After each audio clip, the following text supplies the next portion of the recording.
Welcome to this explainer. Today, we are cracking open the ultimate tactical playbook for Year 3 Integrated Mathematics. We're going to completely shift your mindset from just crunching numbers to actually mastering mathematical communication. Because if you're tired of bleeding points on your exams, well, you are in exactly the right place. So you do the hard work, you punch the numbers, and your final answer matches the answer key perfectly.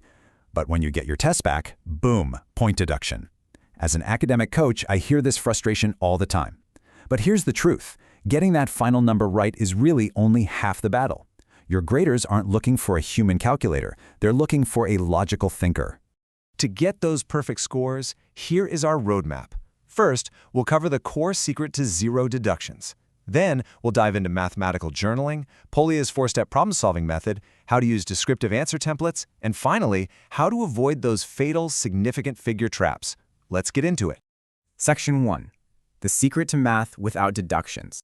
To secure maximum marks, you absolutely have to treat math like a language. It is a language of logic. Remember, your exam paper is your one and only way of communicating your thought process to the person grading it. Just dropping an isolated floating number at the bottom of a page, that isn't communicating. That's just stating a fact, without any evidence. You need to use proper mathematical symbols and precise terms to tell the exact, step-by-step story of how you arrived at that conclusion. Right, on to Section 2, Mathematical Reflection and Journal Writing. Now you might be thinking, journaling? In math class? But yes, it is an incredibly powerful active learning tool. Journaling forces you to move way beyond rote memorization. It actually requires you to internalize the big ideas of a chapter by physically writing down why a concept works or how it connects to the real world. Think of it as a form of self-assessment. It highlights exactly what you know and, more importantly, what you don't know way before exam day. Consider a classic textbook prompt that asks you to compare 4 different methods of solving quadratic equations. Instead of just blindly picking whichever formula you remember first, a journaling prompt like this challenges you to actually justify your choices. You have to weigh the advantages of each and explicitly explain the root cause behind your mathematical decision-making. So, how do we actually do this? The golden rule is to consistently focus on the why, not just the what. Don't just state the answer. Explain why a discriminant greater than 0 gives you 2 distinct real roots. And when you're dealing with real-world context problems, you have to explicitly state your assumptions. Like, are you assuming a real-world object is a perfect cylinder to calculate its volume? Write that down. This trains your brain to formulate the exact logical justifications that graders are actively hunting for. A great tip is to use the chapter opener questions and the looking back sections in your textbook to spark these journal entries. Moving on to Section 3, Polya's 4-step problem-solving model. When you hit a complex, real-world word problem, this universally recognized 4-step framework is literally your ultimate safety net. Understand, plan, carry out, and look back. Whether you're untangling complex probability trees or visualizing 3D geometry, forcing your brain through these 4 distinct phases stops panic in its tracks and builds a perfectly structured path to the correct answer. You'll actually see textbooks actively using Polya's guiding questions all the time.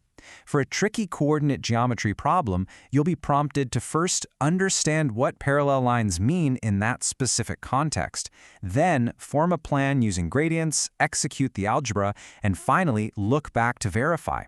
It forces you to build a strategic master plan before you even write down a single equation. Let's break down how to actually execute this. Step 1. Understand. List your knowns and unknowns out clearly and draw a diagram.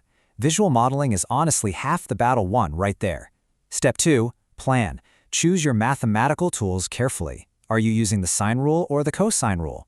Step 3. Carry out. Write your steps down logically. Keep exact values like pi or surds during your intermediate calculations so you don't lose accuracy. And Step 4. Look back.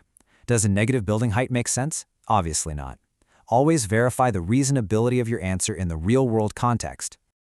Section 4. Utilizing descriptive answer templates. Picture 2 completely different approaches to the same problem. On one hand, you have a paper covered in floating, disconnected numbers. That paper is going to bleed points because the grader has to guess what the student was thinking. On the other hand, the perfect answer maps out the logic clearly. It uses connectors like since and therefore.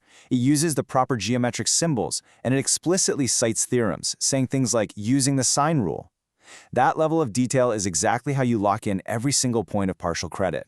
If you're ever wondering how to properly format an answer, treat the worked examples in your textbook as your gold standard. Mimic their exact step-by-step formatting. Never ever skip intermediate equations in your head. And please, use precise terminology. Say arc or sector, not the round part. Oh, and when you're solving simultaneous equations, number them. Write substitute equation 1 into equation 2. You want to make it absolutely impossible for the grader to misunderstand your logic. Finally, Section 5. Significant figures and fatal traps.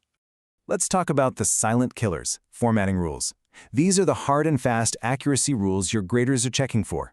Unless stated otherwise, always provide 3 significant figures for general numerical answers. But, and this is a crucial distinction, angles and degrees require 1 decimal place. During your intermediate steps, keep at least 5 significant figures. Actually, scratch that. It's way better to just retain the exact values using pi and radical signs. That way you avoid compounding rounding errors that will totally throw off your final answer. Also, you need to be constantly monitoring the margins of your textbook for those tiny little attention notes. They might warn you about undefined expressions or negative bases with rational indices. Do not ignore them. These notes are literally a curated list of traps that previous students have fallen into. Read them, highlight them, and make sure you don't become a statistic. And of course, your very last step must always be verification. Are you solving a surd equation? You have to check for extraneous roots generated by squaring both sides. Logarithms? Check the domain. The argument has to be positive. Probability? It better fall between 0 and 1. Verification is the ultimate proof of mathematical maturity. If you master these strategies, you will completely transform math from a frustrating game of numbers into a powerful, precise discipline of logical thought. By using clear communication, Polya's 4-step structure, and rigorous verification, you make your test answers absolutely bulletproof. So armed with these elite techniques, how will you rewrite your next answer? Thanks for joining me on this explainer, and I'll see you in the next one.